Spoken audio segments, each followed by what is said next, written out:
दाखवण्याच्या माध्यमातून भाजपच्या तिकिटावरती एखादा जर शॉन जरी उभा राहिला तर चेहरा जरी माहीत नसेल येऊ शकतो अशी आम्ही सेटिंग ईव्हीएममध्ये करून आणि याच्यावरती अनेक राजकीय लोक मोठे मोठे लोक बोलत आहेत.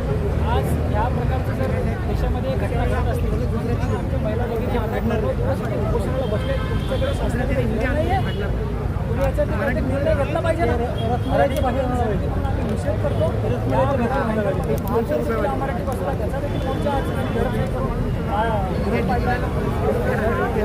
उपोषणाला बसल्या थंड पडले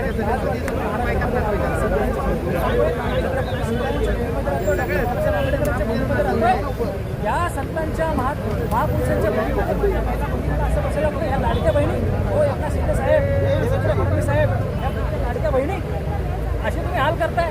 1500 रुपये देऊन तुम्ही त्यांना तिकडे गाजर दाखवताय इकडे मात्र माझ्या मराठी महिला भगिनी जे मरायला सोडल्या तुम्ही हे काय चाललं देशामध्ये.